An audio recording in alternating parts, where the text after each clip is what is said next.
Hola amigos, ¿todo bien? Qué bueno es poder encontrarnos nuevamente en esta sección de GP de la Escuela Sabática de Jóvenes. Estamos en el primer trimestre de este lindo año que espero que estés pasando también, 2023.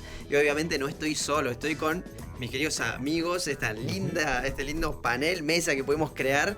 Estoy aquí con Leo. ¿Cómo estás, Leo? Muy bien, contento, cada vez más feliz porque, bueno, creo que cada semana que pasa podemos sentirnos más cómodos de estar acá, ¿no? Tal cual, y se va creando justamente esa linda comunidad del otro lado, así que qué lindo es tenerte una vez más, pero obviamente no estamos solo con Leo, estamos con Agus. ¿Cómo estás, Agus? Bien, ya por la mitad del trimestre. Wow, Así es. Sí. Pasa rápido. Sí, realmente empieza lo nostálgico también, pero bueno, Sí. todavía nos queda mitad Ya estamos del bien de trimestre. lleno en el tema. Totalmente. Tal cual. Y justamente el título de este GP es así de simple y comienza hablando sobre la historia de Néstor. Néstor era un agricultor que en noviembre del 2021 dice que por error bancario se depositó una suma sumamente grande, perdón la redundancia, en su cuenta de dinero que no era para él. O sea, era una suma que iba para otro lugar y cayó en su cuenta, ¿sí? Entonces, preocupados los del banco lo llaman y le dicen, por favor, Néstor, ¿será posible que vos puedas devolver ese dinero o enviárselo a quien pertenece?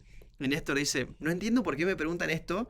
Es algo que se debe hacer. Yo no me voy a quedar con ese dinero. Es así de simple. Y realmente pensaba en esto porque era algo que él ya tenía en su posesión y que tranquilamente podría haber dicho que no. Pero yendo a la historia bíblica, yendo a la parte bíblica de Jacob, ¿por qué crees, Leo, que Jacob fue motivado o movido a crear un voto con Dios de dar diezmos a él? Creo que nos tenemos que imaginar, o por lo menos intentar imaginar la escena. Se encuentra solo, saliendo de casa, enfrentando una crisis, pensando que quizás nunca va a poder ver a algunas personas que él quiere. Se sentía desamparado, realmente, ¿no? Y en ese contexto conoce bien a Dios. No lo había podido conocer antes, por decisión propia, no sabemos, ¿no? Pero en ese contexto fue cuando mejor conoció a Dios. A través de un sueño, Dios le explica muchas cosas, su plan, su trabajo, lo que Dios está haciendo, y también le manifiesta su amor. Entonces, en ese contexto, él se sintió amparado. Y empezó a tener esperanza cuando lo que tenía era desesperanza, ¿no? Y bajo ese contexto, reconoce a Dios como su propio Dios, porque quizás antes era el Dios de su papá. Y encima había fallado, ¿no? Entonces ahora lo reconoce, lo conoce una vez más y lo acepta como propio.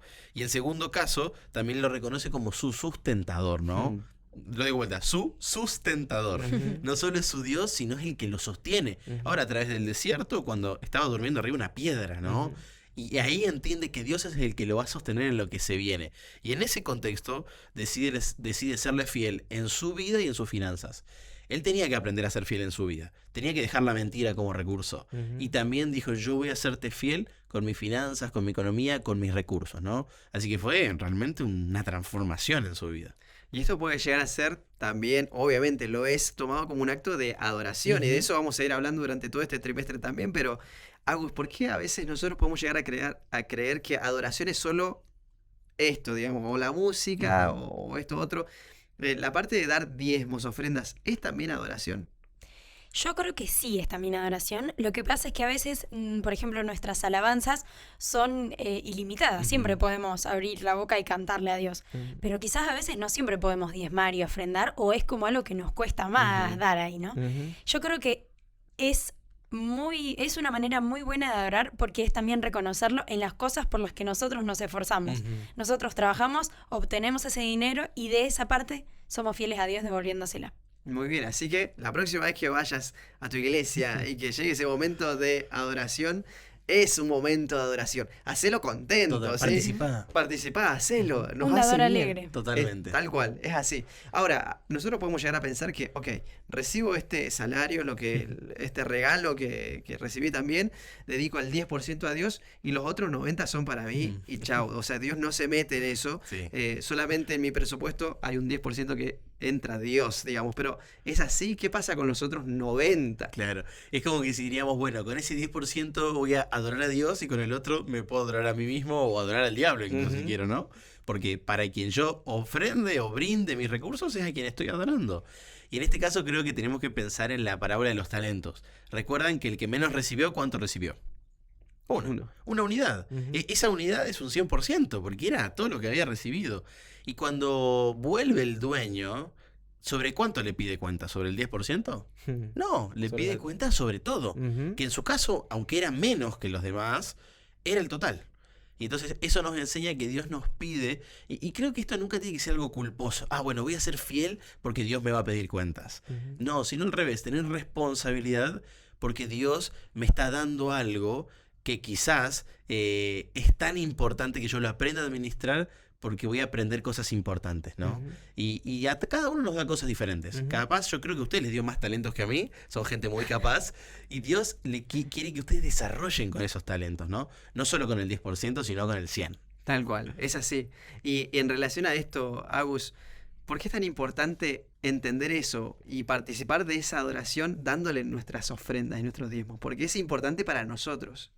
Creo que es un acto de reconocimiento y es sacarnos a nosotros del trono de la administración de nuestro dinero y ponerlo a Dios. Creo que es decirle a Dios, no quiero que solamente estés en este 10% que te doy, como dijo Leo recién, también en el otro 90%, y por qué no ceder ese lugar y esa forma de agradecer, de decirle, ayúdame en lo que sigue del año o de mi vida para poder seguir teniendo los recursos. Realmente esto es algo sumamente genial lo que estamos empezando a hablar. Vamos a hablar bastante sobre esto, porque como hablábamos recién, es una fase más de adorar a Dios y está bueno adorarlo con todo lo que soy, con todo lo que tengo, porque es así que uno se entrega al Señor, ¿sí? Así que vamos a hablar mucho sobre esto, pero ¿qué pasa con vos? ¿Qué tal va todo esto? ¿Estás participando de esta adoración a Dios? ¿Sentís que es algo que también Dios nos pide que hagamos? Devolver el 10%. Y es, como decía Leo, quedarte con los otros 90% para lo que yo quiera. Hacenos saber en la cajita de comentarios. Compartirnos tu experiencia. ¿Cuáles son las cosas que te cuesta o cuáles son las cosas que son un desafío realmente? Y estamos felices de poder leerlo, compartirlo y crear esta linda comunidad donde todos juntos estamos aprendiendo cada día más. Así que estamos llegando al final de este nuevo capítulo de GP. Nos vamos a ver la semana que viene y nosotros vamos a estar acá y esperamos que vos también. Así que te mandamos un abrazo grande.